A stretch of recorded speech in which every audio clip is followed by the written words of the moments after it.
नमस्कार दोस्तों, आज के इस वीडियो में बात करेंगे बिहार एसएससी के अंतर्गत जो आपका बीएसओ और एसएसओ के जो परीक्षा का जो आपने आवेदन किया है, इसका परीक्षा तिथि को लेकर क्या अपडेट है। और एक इम्पॉर्टेंट अपडेट ये भी है कि इसमें जो आपका एलिजिबिलिटी का जो क्राइटेरिया था, मतलब जो आपका एलिजिबिलिटी का जो योग्यता रखा गया था, उसको चेंज कर दिया गया है। तो उसके बारे में बात करेंगे। और एक चीज़ आपका जो सबसे इंपॉर्टेंट है, जो आपका कंपटीशन का लेवल है, क्योंकि मैंने बहुत सारे लोगों से यहाँ बात किया, वो लोग सीधे बोलते हैं कि 682 वैकेंसी है, इस बार सिलेक्शन लेना, मैं मतलब कि ले लूँगा। अगर आप इस टोटल भर्ती को टारगेट करके चल रहे हैं तो मेरे अकॉर्डिंग आपको धोखा हो सकता है। आपको एक्चुअल का अपने कैटेगरी में आपको वैकेंसी पता होना चाहिए कि आपके जो कैटेगरी में कंपटीशन का लेवल क्या है, ताकि आप अपनी तैयारी जो है उसी स्तर से शुरू कर सकें। अगर मैं सबसे पहले बात करूँ, ये जो आपका एलिजिबिलिटी के बारे में जो है कि कौन कौन से कैंडिडेट्स यहाँ पे एलिजिबल नहीं हैं, तो उनकी डिग्रियाँ बताई गई है और एक लिस्ट भी जारी किया गया है पीडीएफ का। उसमें आपका नाम भी मेंशन है। और जैसे कि अगर आपके पास बीबीए की डिग्री है, बीटेक की डिग्री है, बीई की डिग्री है, बीसीए का, और आपने बीएससी एग्रीकल्चर से किया है, तो आप इसके लिए एलिजिबल नहीं हैं। जब आपने फॉर्म अप्लाई कर दिया है तो उसका जो आपने फ़ी पेमेंट किया है, फ़ी को रिफ़ंड करने का भी प्रोसेस शुरू हो गया है। आप लोगों को एक ऑफलाइन फॉर्म अप्लाई करना है। सारी प्रक्रिया जो है उसके जो ऑफिशियल वेबसाइट है बिहार एसएससी का, वहाँ पे बताया गया है। इस वीडियो में स्पेशली मैं बात करूंगा दो चीज़ पर। आपका यहाँ पर जो रियल के कंपटीशन का जो लेवल है वो, और आपका एग्ज़ाम का तिथि क्या है, कब आपकी परीक्षा होने की पॉसिबिलिटी है।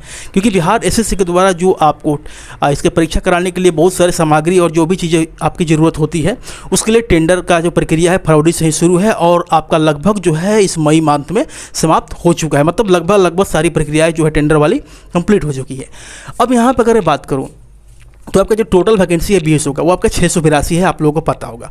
उसमें अगर मैं बात करूँ स्पेशली मेल कैटेगरी के लिए, तो 432 वैकेंसी ही आपका मेल कैटेगरी का है और उसमें 249 वैकेंसी आपका फीमेल के लिए है। कैटेगरी वाइज मैंने यहाँ बताया है, जैसे कि आपका यूआर का टोटल आपका 313 वैकेंसी है, जिसमें मेल कैटेगरी का 207 है और फीमेल का 106 है। ईबीसी का आपका टोटल 112 वैकेंसी है, मेल में 73 है और आपका फीमेल का 39 है। तो आपको ये टारगेट करना है कि आपकी कैटेगरी, अगर मैं मान के चलता हूँ कि ईबीसी है, तो आपकी कैटेगरी में टोटल वैकेंसी कितनी है, 73। तो आपको सबसे पहले प्रीलिम्स एग्जाम क्लियर करने के लिए आपको इसमें फाइट करना होगा और इसका 5 गुना आपका लड़कों का रिजल्ट आएगा मेंस के लिए। तो आप देख सकते हैं कितना कंपटीशन का लेवल है। 73 वैकेंसी है, 5 गुना करिएगा तो 350 के आसपास आपका कैंडिडेट्स का रिजल्ट आएगा। तो कंपटीशन का लेवल जो है एक्चुअल में काफ़ी टफ है। अगर मैं बात करूँ आपका एससी कैटेगरी से, तो इसमें देखिए आपका 98 टोटल वैकेंसी है, मेल कैटेगरी का आपका 64 वैकेंसी है, फीमेल के लिए आपका 34 वैकेंसी है। ईडब्ल्यू से आपका 68 वैकेंसी है। अगर मैं बात करूँ आपका मेल का, इसमें तो आपका 44 वैकेंसी है, ठीक है। अगर मैं इसी में बात करूँ फीमेल का, तो टोटल 22 वैकेंसी है। बीसी कैटेगरी की टोटल 62 वैकेंसी है, उसमें मेल आपका 40 है, फीमेल की 22 वैकेंसी है। एसटी का 7 वैकेंसी है, 5 आपका मेल का और 2 फीमेल का। ये जो आपका बीसी वुमेन का है, टोटल आपकी 22 वैकेंसी है। तो ये आपका वैकेंसी का चार्ट था आपको समझाने के लिए, ताकि आप इस चीज़ को समझ पाइए कि रियल के कंपटीशन का लेवल क्या है।